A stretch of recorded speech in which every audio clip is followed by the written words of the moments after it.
Ya, iya jahat, tapi karena bodoh nggak bisa nyelakain siapa-siapa. Ayam aja gagal dicelakai. Yang repot kalau malingnya pinter, Bu. Yang nyuri sendirian, yang lapar jutaan rakyatnya. Ini kagok. Ya. Tapi pinter, Bu. Dia pinter. Nilai pinternya dari mana? Nilainya bagus, tapi dari kunci jawaban yang bisa dibeli. Dia ijazah tinggi, di Wakanda mah bisa pesan ijazah ya, Wakanda ya, atau Konoha lah ya. Maka udah mengecek pinternya dari ijazah dan kunci yang bisa dibeli, tahu-tahu ngurus jutaan rakyat. Ini yang repot ya. Berarti gimana tujuan pendidikan dalam Islam? Ya contoh Quran surat 62 Al-Jumu'ah ayat kedua ya. Surat Al-Jumu'ah kalau mau ditulis angkanya aja 62.2. Nah, surat 62 ayat kedua. A'udzubillahi minasyaitonirrajim. Bismillahirrahmanirrahim. Huwallazi ba'atsa fil ummiyina rasulam minhum yatlu 'alaihim ayatihi wa yuzakkihim. Mumtaz, barakallah ya. Dialah Allah yang menurunkan Rasul dari kaum kalian sendiri, yang pertama waladzi ba'atsa fil ummiyina rasulan yatlu 'alaihim ayatihi, membacakan ayat-ayatnya, dan yang selanjutnya wa yuzakkihim, menyucikan jiwa ya. Tujuan pendidikan itu yang paling utama nyuciin jiwa. Makanya kita ngelihat ini orang ngajinya bener nggak, makin suci jiwanya kalau bener. Kalau makin ngaji, makin gampang, makin jago nyari kelemahan orang, makin gampang ngajak berantem karena ngerasa lebih pinter, makin ngerasa lebih harus dimuliakan, malah jadi sombong gara-gara hafalannya, ilmunya lebih banyak, gagal ngajinya demi Allah. Karena punten, Bu, sekedar ngadu ilmu, kita semua kalah sama Google. Iya kan? Tapi Masya Allah, kita kalau bicaranya ilmu kalah sama Google. Tapi bismillah, kalau niat ngajinya bener, niat mengajarnya bener, hafal cuman satu hadis, Allah punya kuasa menjadikan satu hadis itu dibikin mau diamalin oleh 1000 orang yang mendengarnya. Pakai hati. Juga mudah bagi Allah. Niat salah, tujuan salah, hafal 1000 hadis, Allah punya kuasa menjadikan gak ada satupun yang mau ngamalin 1000 hadis yang diapal sama yang penceramah itu. Niatnya salah, ya, gak jadi apa-apa, ya. Dan kalaupun di sini ada guru, bismillah, para guru di sini nanti nggak akan ditanya berapa murid kamu yang udah jadi soleh, jadi profesor, dan jadi segala sebagaimana macamnya. Tapi sama kayak ceramah ini, kapan kajian ini sukses? Bukan ketika rame. Dari sudut pandang saya ya, ketika yang bicara ini ikhlas aja lillahi ta'ala. Kalau gara-gara rame saya jadi masih ngerasa, wih siapa dulu yang ngomong, gue ngaco, nggak bener. Berapa banyak pun yang datang gak laku di hadapan Allah. Bisa jadi yang ngajar ngaji di desa santrinya satu, ngajarinnya alif batasa, niat lillahi ta'ala, dia yang lebih mulia di sisi Allah. Ya, sama ke anak juga begitu, pendidikan juga gitu. Makanya di sini visi misi sekolahnya tahu nggak, Bu? Apa, Bu? Pada hafal nggak muridnya? Enggak. Nah, gampang. Nanti Pak gurunya ganti ya. Enggak, visi misinya minta Pak guru ganti visi misinya. Visi misinya menyucikan jiwa anak-anak kalian. Nah, udah cukup itu aja ya. Pinter, keren, bagus, dan kita memang disuruh pinter. Berapa banyak ayat yang nyuruh kita mikir tuh. Afala yatafakkarun fattaqullaha ya ulil albab. Orang-orang diminta berakal semua. Tanggal 17. Berapa tahun merdekanya? 79. 79 tahun merdeka, udah berapa kali ganti kurikulum? Islam alhamdulillah 14 abad nggak pernah ganti kurikulum. Ya. Al-Quran, hadis, udah itu aja. Dan masih sanggup mencetak orang jadi hebat. Jadi satu, kitanya juga jangan terlalu silau. Menurut penelitian dari Jepang, Finlandia, dari mana? Kata Imam Malik bin Anas, gurunya Imam Syafi'i rahimahullah, beliau punya nasihat yang kurang lebih maknanya seperti ini: siapapun, kapanpun, dimanapun, kalau pengen mengubah generasi jadi hebat, mustahil, kata beliau, kecuali satu aja caranya. Apa caranya? Mengikuti caranya sebaik-baik manusia mendidik sebaik-baik generasi. Siapa sebaik-baik manusia? Rasulullah Muhammad sallallahu alaihi wasallam. Siapa sebaik-baiknya generasi? Yang dibimbing langsung sama beliau. Ya. Dan kita lihat prestasinya seperti apa ya. 23 tahun masa kenabian. Kalau kita bicaranya jumlah sahabat, maka ya dulu belum ada sensus ya, jadi ulama beda pendapat. Tapi kalau di rata-rata ada sekitar 120.000 sahabat ya. Yang 120.000 ini waktu Nabi pertama kali nyampein bahwa beliau Rasul, yang percaya cuma 4 orang. Istrinya, sahabatnya 1, sama anak kecil 2 orang. 23 tahun 120.000. Yang 120.000 ini dulunya ada yang raja perampok, namanya Jundub bin Junadah, lebih dikenal dengan nama Abu Dzar Al-Ghifari. Ada yang pengen bunuh Nabi, sekarang makamnya di samping Nabi, Umar bin Khattab. Bahkan ada sebagian riwayat menceritakan dulu khamr belum dilarang, Bu. Jadi pada doyan mabok. Sehari bisa lebih dari sekali maboknya, minumnya. Tapi kenal Islam, jadi orang hebat. Dulunya kayak gitu, jadi orang-orang 120.000 itu. Yang dari 120.000 ini bukan bisa terpengaruh negeri yang baru, tapi satu sahabat bisa mempengaruhi satu negeri. Itu gimana ngedidiknya? Ibu punya anak 1 aja, Bu. Dididik 23 tahun. Yakin pasti jadi soleh? Wallahu alam. Gimana cara Nabi ngedidik 120.000 orang dalam waktu 23 tahun jadi manusia sehebat itu? Nah, itu pertanyaan. Terus kita nggak mau ngikutin Nabi? Nah, ini aneh ya. Dan ini bukan fanatik, Bu. Ibarat gini, ibu punya anak pengen jadi pemain bola. Belajarnya ke siapa? Belajar main bolanya? Ke Lionel Messi atau ke Chef Juna? Messi. Bukan fanatik, bukan, tidak wajar. Lionel Messi lebih jago main bolanya. Dia pernah juara kejuaraan yang pengen kita ikutin, ya wajar diikutin. Makanya dulu sempat ada acara TV ya, salah satu tokohnya bertanya, tolong bujuk saya biar mau sholat, gitu katanya. Guru kita di acara itu jawabnya bagus, tapi ada jawaban yang lebih sederhana. Tanya aja ke yang tanya, bapak pengen sukses, Pak?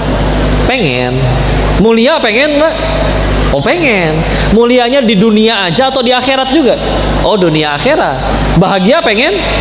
Pengen. Ketahuilah, manusia yang paling sukses, paling mulia, paling bahagia dan jadi kebahagiaan bagi banyak orang, beliau sholat. Kita sukses belum? Mulia jauh, kadang masih dicaci orang. Bahagia? Belum, apalagi ya. Datang ngaji aja karena galau misalkan ya. Terus kita pengen bahagianya nggak ngikutin cara manusia yang paling sukses tadi. Berarti selama ini bahagia dengan cara siapa? Ngarang. Pantesan stres melulu ya. Ngarang atau udah bingung? Bu, ibu kalau bingung enak nggak, Bu? Ibu mau masuk ke hutan, bingung, Bu. Di leher dikalungin galon 2 ya. Punggung gendong kulkas ya. Karena tangan kiri kanan bawa karung beras 5 kilo. Kemana kamu? Ke dalam, takutnya banyak nih, butuh air, butuh itu. Coba kalau kita ke dalam hutannya barengan sama sang pengendali hutan. Udah nggak usah bawa apa-apa, makannya gimana? Nanti saya tunjukin, di situ ada buah-buah yang bisa dimakan. Airnya gimana? Nanti saya tunjukin ke mata air. Enak tidak? Semua petunjuknya udah ada. Kita yang ribet. Bisa jadi gara-gara kitanya yang nggak mau ngikut petunjuknya. Sok atulah, Bu, Islamamu dari perkara pipis saja ada contohnya. Pakai sendal ada contohnya, ada sunahnya. Masuk ke kamar mandi ada sunahnya. Segitu komplit sempurna, nggak mau ngikut. Ada yang baru mau ngikut duduk, minumnya sambil duduk, setelah katanya ada peneliti dari Jepang, ginjalnya nanti kalau duduk tuh gimana gitu. Padahal Nabi udah lakuin dari 14 abad lalu, belum ada peneliti dari Jepang, ya. Udah ikutin, ya. Bismillah.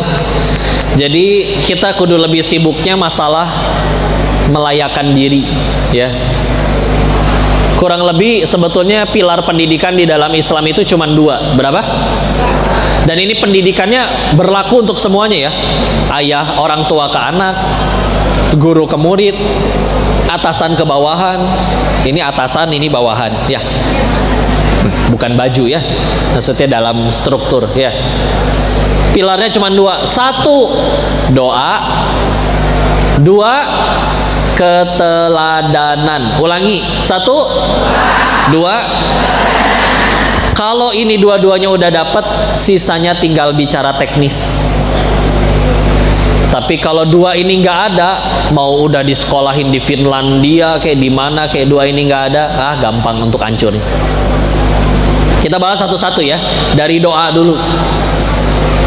Imam Syafi'i contohnya, anak-anak dan murid-muridnya sukses semua, orang besar semua. Apa salah satu amalannya? Beliau kalau bangun tahajud nggak doain diri sendiri, tapi doain orang-orang lain, murid-muridnya, anak-anaknya, ya. Kok kenapa tahajud? Punten, saya pengen tanya dulu, apa bedanya Nabi sama Rasul?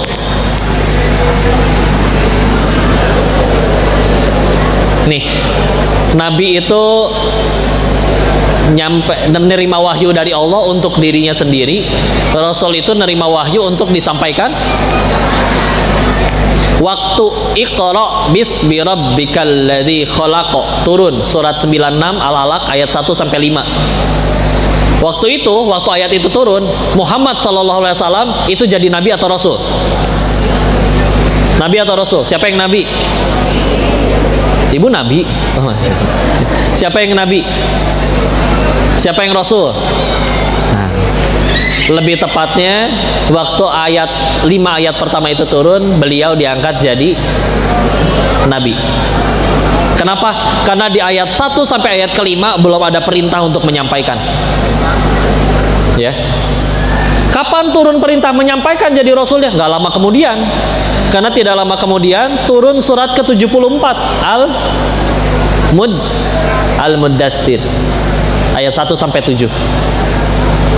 Ya ayyuhal muddathir qum fa'anzir wa rabbaka fakabbir wa thiyabaka fatahhir war rujza fahjur wa la tamnun tastakthir wa li rabbika fasbir. Ayat keduanya, kum, bangkit, fa'anzir, berikan peringatan. Udah disuruh tuh dakwah, ya.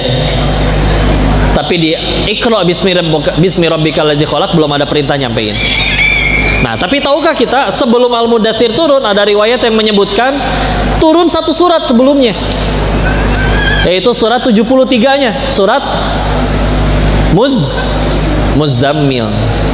Loh, di surat Muzammil disuruh ngapain?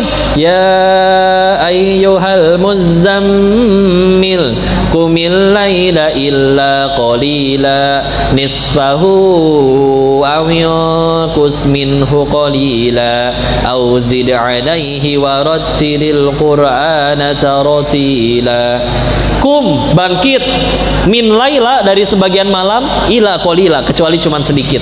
Nabi disuruh bangun malam, kira-kira disuruh ngapain? Sholat tahajud, masa yang ngeronda, ya. Dan punten ya Bu, ini sebelum Isra Mi'raj jauh loh Bu. Kan 5 waktu pas Isra Mi'raj kan. Dan ini awal banget. Jadi Nabi lebih dahulu disuruh tahajud daripada sholat yang 5 waktu. Dan lihat, Nabi pertama nyampein yang percaya cuma 4 orang. Dan PR-nya mengajarkan tauhid ke satu dunia. Mulainya di Arab zaman itu, yang di sekeliling Ka'bah aja banyak patung berhala. Perbudakan ada, wanita bisa diperjualbelikan, kalau ngelahirin anak perempuan dikubur hidup-hidup. tempat sengaco itu, tahu-tahu dapat tugas ngajarin tauhid ke satu dunia. Gimana caranya ya Allah? Akhirnya dikasih bekalnya sama Allah, yaitu suruh ngapain? Kamu tahajud dulu, nanti bismillah dibantu. Modal tahajud itu, Masya Allah ya. Ini istilah, yuk mulai bangun tahajud, doain anak-anak bismillah. Bismillah. 5 waktu mak. Jadi kalau misalkan kadang ada orang kalau di kota bilangnya, ih dia Jumatan tambah ganteng ya, dia soleh. Kenapa soleh? Jumatan seminggu sekali. Nggak bisa bu ya. Atau gimana 5 waktu? Enggak, 5 waktu ke selagi dia menyebut dirinya Islam, maka 5 waktu itu udah pasti itu harusnya ya. Maka baru bisa disebut soleh ya kalau ya selain yang 5 waktu berarti dilakuin 5 waktu ditambah yang lain-lain. Karena ibarat ya 5 waktu teh standar minimal banget bagi orang yang mengaku dirinya muslim ya. Terus bismillah dilakuin, didoain di dalam tahajud, nanti bismillah itu ya. Doain dulu bismillah. Dan izin kata almarhum Kiai Haji Arifin Ilham ya, orang yang rutin tahajud itu nanti Allah akan berikan yang namanya haibah jalaliyah. Itu seperti rasa cinta, rasa simpati, atau bahkan bisa disebut kayak aura, wibawa, karisma yang datang dari keagungan Allah. Sehingga misalkan gini, ada 2 orang ngomong hal yang persis sama, tapi yang satu ahli tahajud, yang satu nggak pernah tahajud. Itu Allah bisa jadiin orang yang ngedenger, ih kalau dia yang ngomong kok saya mau ngamalin ya, padahal saya udah pernah dengar loh ceramah ini dari orang-orang lain, tapi kalau beliau yang ngomong kok saya mau gerak ya ngamalin ya. Bisa jadi orang itu ahli tahajud. Karena rumus nasihat tuh sama aja bu. Nah jangan nyuri, nah ayo yang rajin, kan sama intinya mah gitu-gitu. Nah ayo sholat. Cuman yang bedain kan nanti ini siapa nih yang ngomong nih. Karena misalkan punten ya, nah jangan ngerokok ya, wah sambil ngebul, kan gak mempan bu. Gimana yang nyontohin aja ngelakuin yang dilarang. Ya itu dia satu. Jadi bismillah. Satu pakai doa dulu.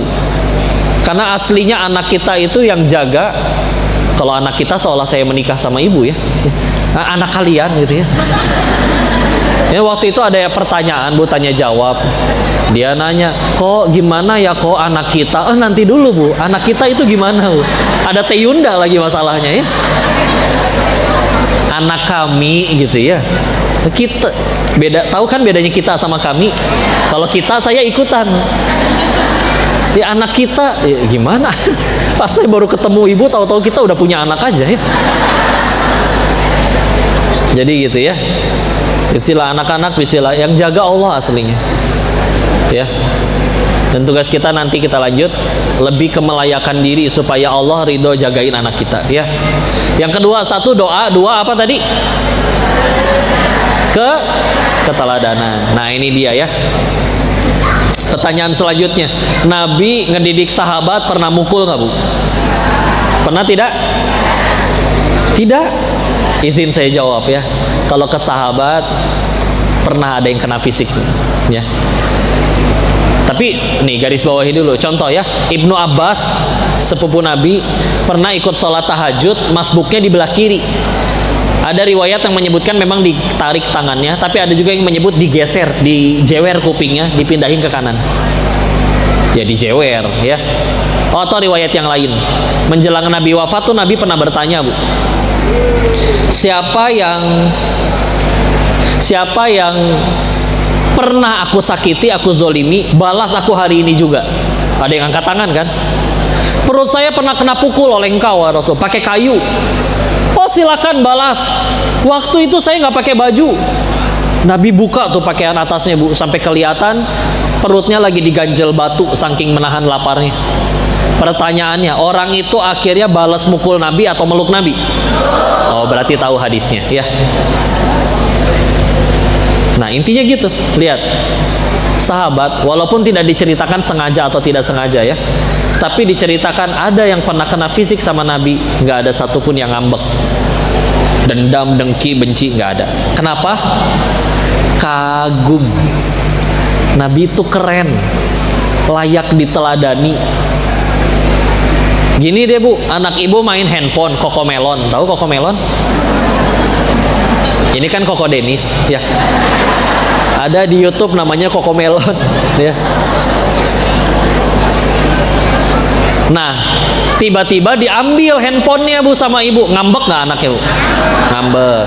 Kalau misalkan anak ibu ngefans misalkan sama artis Korea, artis Koreanya datang ke rumah ibu, ngambil handphone si anak yang lagi main handphone, kira-kira ngambek gak handphonenya diambil sama idolnya, sama biasnya?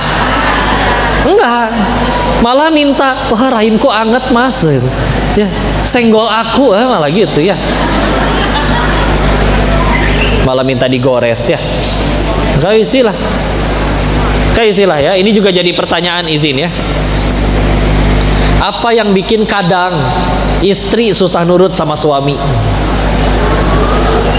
Ya, karena punten, soalnya istri tahu modalnya suami. Di rumah mah, di luar mah orang nggak tahu, jadinya dikagumi, fatwanya didengar, nasihatnya dinantikan. Di rumah istri tahu, Allah subuhnya aja 9:30 ya. Sekalian duha ya.